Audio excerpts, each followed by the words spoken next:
전세 계약할 때 반드시 알아야 할 4가지. 이건 모르면 하루 만에 전세금 훅 날아갈 수 있습니다. 지금 알려드릴게요. 구독하기와 좋아요 꾹 눌러주십시오.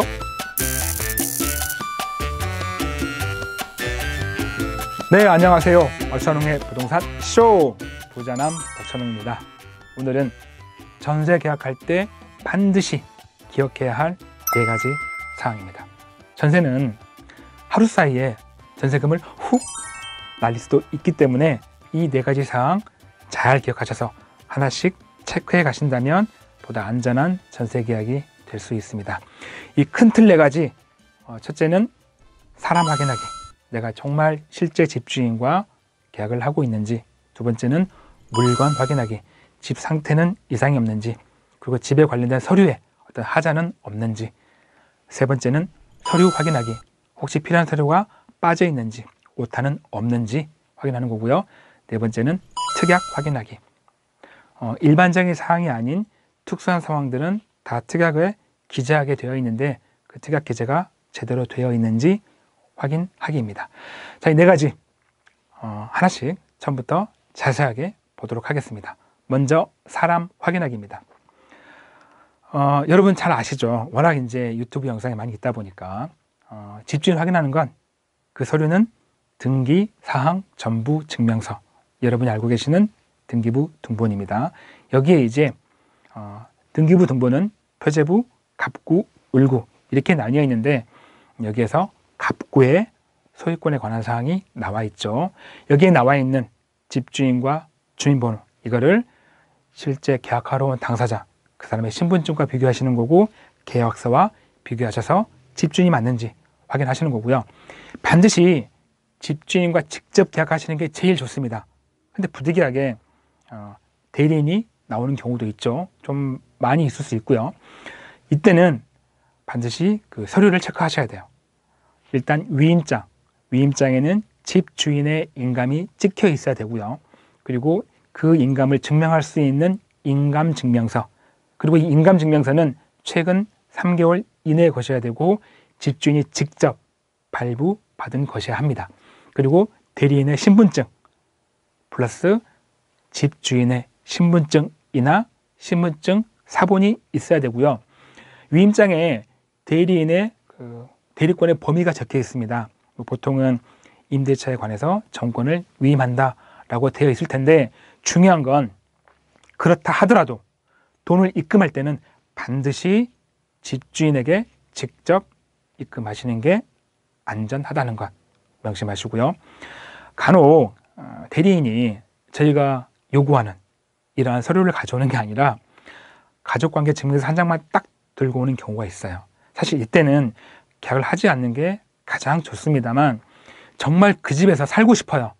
더 이상 좋은 집이 없어요. 꼭 살아야 돼 라고 하신다면 이때는 실제 집주인과 통화하셔서 계약 내용을 확인하시고 거기다가 문자로 계약 내용을 주고받으면서 자료화를 하시고 그 기록을 남겨놓으셔야 돼요.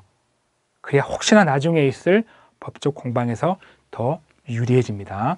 꼭 그렇게 자료로 남겨놓으시기 바라고요. 이렇게 해서 사람 확인은 다 됐습니다. 그럼 그 다음에 할 것, 이번 물건 확인이죠. 물건 확인은 집 상태, 보통 이제 계약하기 전에 미리 방을 보시잖아요. 근데 비어있는 방이 아니라면 세입자가 보통 들어있을 텐데 이때는 정말 집을 꼼꼼히 보기가 되게 힘들잖아요. 기껏 한다는 게 뭐 물 한번 틀어보고 변기 물 한번 내려보고 이게 다일 거예요. 그래서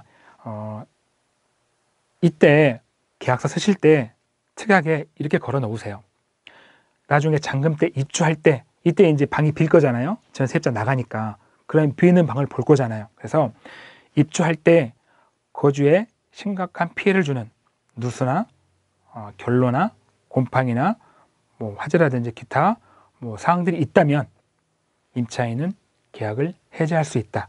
또는 집주인에게 보수를 요청할 수 있고 협의하에 협의가 안 된다면 이때는 임차인은 계약을 해지할 수 있다라고 적어 놓으시는 게 좋습니다. 그리고 또 한 가지, 이제 짐 넣기 전에, 입주할 때 비어있는 방에 짐을 넣기 전에 반드시 그 비어있는 방을 한 번 더 꼼꼼히 보시고 어디 파손된 데가 있나, 어디 뭐 찢겨진 데 있나, 뭐 상한 데 있나 보셔야 돼요. 그리고 그거를 다 사진으로 찍어서 집주인에게 다 보내셔야 돼요. 그래야 나중에 나가실 때 아, 이거는 제가 한 게 아니라 원래 있던 거예요 하고 입증할 수가 있습니다. 이 부분 잊지 마시고요. 이번에는 집 상태가 아닌 그 집에 되어 있는 어떤 서류들, 거기서 권리하자, 사실관계의 하자를 체크하셔야 돼요. 권리관계는 등기부 등본을 보시는 거고, 갑구가 아닌 을구를 보시는 겁니다. 을구가 소유권 이외의 사항들이 적혀 있으니까요. 이제 보통 가압류나 가처분이나 가등기나 저당권, 근저당도 저당권의 종류입니다. 이런 것들이 있는지, 깨끗한 게 제일 좋아요. 없는 게. 그리고 가압류나 가등기나 가처분은 간혹 권리 종류에 따라서 갑구에 기재가 되기도 합니다. 소유권에 관계된 것들은. 근데 일단 이런 것들이 무엇인지는 설명하지 않을게요. 설명이 길어지니까. 일단 가압류, 가처분, 가등기 있다. 절대 가지 마세요. 그냥 안 가시는 게 편해요. 예, 가지 마시고, 사실 저당권도 없는 게 제일 좋은데 정말 마음에 들어가지고 그 저당권을 임대인이 말소하는 조건으로 들어가시는 분들이 있습니다만, 사실 저는 추천하진 않아요. 그냥 깨끗한 거 가시는 게 제일 좋은데, 깨끗한 거 많이 있으니까. 근데 정말 그 집이 마음에 들어가지고 그런 조건을 가신다면 반드시 그 부분을 특이하게 적어 놓으셔야 돼요. 예, 잔금일 때 반드시 임대인이 말소하는 조건으로 들어간다는 걸 적어 놓으시는 게 좋겠고, 그 다음은 사실관계예요. 사실관계는 건축물 대장을 보고 확인하시는 겁니다. 용도, 이게 주택이 맞는지, 혹시 이게 근생은 아닌지, 면적, 이런 것들을 계약서와 비교하시는 거고, 혹시 등기가 뭐 준공이 되지 않은 건 아닌지, 아니면 위법 건축물 아닌지, 이런 것들을 사실관계를 확인하시는 게 좋습니다. 그리고 이 세 번째, 이제는 서류를 확인하시는 거예요. 서류는 뭐 앞서 일부분 말씀드렸지만 등기부 등본과 건축물 대장을 먼저 말씀드리면, 등기부 등본은 갑구와 을구 보시는 거 제가 미리 말씀드렸고, 여기서 중요하게 말씀드리고 싶은 건 뭐냐면 발급일자.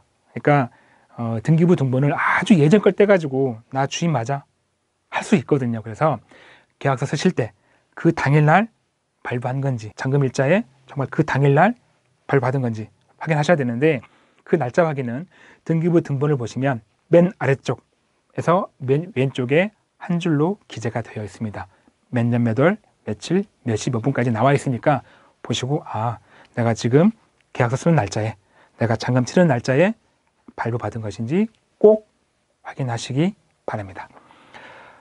그리고 건축물 대장은 아까 말씀드린 대로 그런 사실관계, 용도나 면적이나 이런 위법 건축물인지 준공이 안 된 건 아닌지 이것들을 확인하시기 바라고, 계약서와 중개 대상물 확인 설명서도 확인하셔야겠죠. 계약서 같은 경우는 이제 오타 확인, 오타, 만약에 금액에 오타가 생기면 큰일 납니다. 그래서 이런 것들, 임대 기간이나 특약 사항이 내가 원하는 대로 잘 적혀 있는지 보시는 거고, 중개 대상물 확인 설명서는 이제 집 내부 상태에 관한 게 주로 적혀 있거든요. 물론 권리 관계나 집 주변 상황도 적혀 있는데, 집 내부 상태가 내가 볼 땐 양호하지 않았는데 양호하다라고 하면 수정하셔야 되고, 한번 사인하면 끝입니다. 사인하시기 전에 확인하시는 거고, 중개보수, 중개 수수료도 나와 있기 때문에 부동산과 협의된 내용으로 적혀 있는지 확인하시고 사인하시면 좋겠습니다. 그리고 이제 이 부분은 임대인이 잘 도와주지 않는 부분이긴 한데, 세금 완납 증명서예요. 그러니까 국세 완납 증명서가 있고 지방세 완납 증명서가 있는데, 그러니까 세금이 좀 무서운 게, 여러분께서 등기부 등본 을구 확인하셔가지고 가압류나 가처분이나 가등기나 저당권 이런 것들이 전혀 없이 깨끗해요. 깨끗한데 이 집주인이 세금을 안 냈대요. 어마어마하게 세금을. 그래서 이게 경매에 넘어갔대요. 그러면 내가 아무리 선순위여도 세금이 먼저입니다. 예, 그래서 주인이 세금을 잘 냈는지 이걸 요구할 수는 있어요. 근데 이게 법으로 강제하는 게 아니다 보니까 주인이 안 해주거든요. 잘. 저도 한 2명 정도 딱 봤거든요. 사례를. 그러니까 잘 안 해줍니다. 네, 그래서 그나마 조금 다행인 건 진짜 고액 체납이 되면 가압류를 걸죠. 그래서 가압류가 없다면 그냥 주인이 세금 잘 냈나 보다라고 추정할 수밖에 없어요. 사실 이거는 좀 법을 좀 강제화시킬 필요는 있어 보입니다만, 어쨌든 임대인이 안 해줄지언정 일단 요구는 해보시기 바라고요. 그리고 이제 전입신고와 확정일자입니다. 이거는 여러분 너무 잘 아실 거예요. 이사하자마자 바로 달려가는 게 주민센터 가셔가지고 이 2가지 하시잖아요. 근데 이제 문제는 정말 나쁜 임대인이, 얼마 전 TV도 나왔었는데 그 기사가,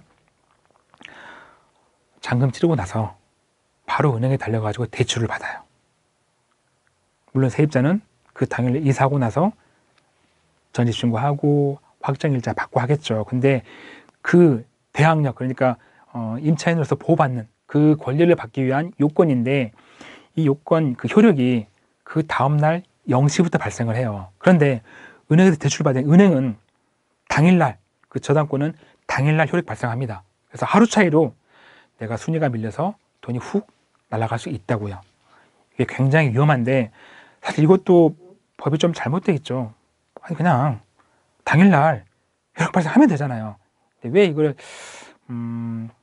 상대적으로 강자인 은행을 보호하는지 모르겠습니다만 어쨌든 법이 그렇습니다. 그래서 방법이 있다면 임대인 동의하에 전입신고와 확정일자를 잔금일 전날 미리 하는 거죠.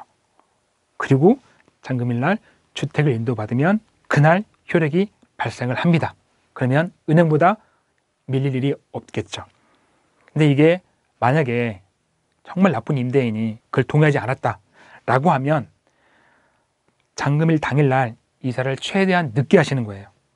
그래서 잔금 치르기 전에 미리 주민센터 가셔서 전입신고나 확정일자를 받아 놓으시고, 그리고 잔금을 치르고 입주하면, 그리고 그 오후에 늦게 하라는 건 뭐냐면 등기 업무가 끝난 다음에, 그래야 주인이 은행에서 돈을 못 빌립니다. 설사 빌린다 하더라도 은행이 등기 접수를 그 다음날 해야 되기 때문에 순위가 밀리게 돼요. 그래서 이렇게 미리 전날 하시거나 아니면 당일날 최대한 늦게 입주하시고 늦게 잔금 치르시고, 물론 전입신고와 확정일자를 미리 받아놓으신 다음에 이렇게 하신다면 순위를 조금 은행보다 더 당길 수 있다는 것 참고하시고, 사실 근데 이것도 확실한 방법은 아닙니다. 100%. 그래서 추가적으로 조금 필요한 게 있다면 전세권 설정 등기라는 게 있어요. 근데 주인의 동의가 쉽지는 않긴 합니다만 그런 방법이 있고, 그리고 전세보증금 반환 보증제도, 그러니까 주택도시공사에서 이런 제도를 시행하고 있습니다. 자, 이 2가지를 짧게 언급한 이유는 내용이 너무 길어지니까, 그래서 이런 것들은 차후에 시간이 되면 제가 자세히 알려드릴 텐데, 이런 제도가 있으니까, 이런 등기 설정하는 게 있으니까 한번 이용해 보시면 더 안전하게 내 보증금을 지킬 수 있는 방법이고요. 마지막 확인할 것, 이번에 특약이죠. 특약은 앞서 말씀드린 대로 일반적인 상황이 아닌 특수한 상황에 대한 내용들을 적어 놓는 건데, 쉽게 설명드리면 찜찜한 게 있다라고 하시면 다 특약에 기재하셔야 돼요. 여러분이 계약서를 쓰고 나왔을 때 마음속에 찜찜한 게 있다라고 하시면 계약서 잘못 쓰신 거예요. 마음속에 찜찜한 게 없어야 계약서를 가장 잘 쓰신 겁니다. 예를 들어본다면 아까 말씀드렸던 잔금일, 입주일에 거주에 피해를 주는, 심각한 피해를 주는 누수나 결로나 곰팡이나 기타 어떤 사항들이 있다면 임차인은 계약을 해지할 수 있다, 또는 임대인과 협의하에 수리를 요청할 수 있다. 협의가 되지 않는다면 계약을 해지할 수 있다라고 적어 두셔야 돼요. 이 이유가 보통은 계약하시기 전에 가계약금을 넣는 경우가 많죠. 그래서 그 가계약금을 좀 돌려받기 위해서는 이런 사항을 적어 두시는 게 가계약금을 받을 수 있으니까 좀 적어 놓으시고, 그리고 이제 전세자금 대출이 필요하신 경우, 사실 이 부분은 임대인의 동의가 필요합니다. 그래서 특약사항에 임차인이 전세자금 대출을 받는 것에 대해서 임대인이 적극 협조한다. 그리고 좀 더 나아가서 전세자금 대출이 발생하지 않는다면 임대인은 계약금을 반환해 준다라고 적어 놓으시면 계약금을 좀 더 안전하게 지킬 수 있습니다. 가끔 잔금 때 대출이 안 나올 수도 있거든요. 실제 그런 사례를 봤고.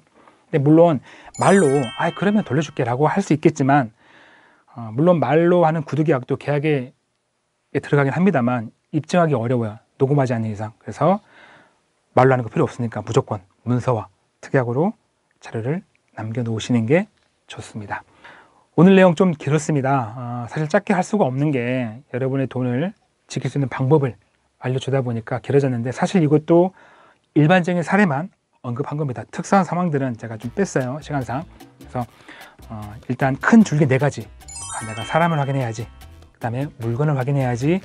서류를 확인해야지. 마지막에 특약 확인해야지. 이 4가지 잘 기억하신다면 여러분의 전세금을 잘 지킬 수 있는 안전한 전세 계약이 될 수 있습니다.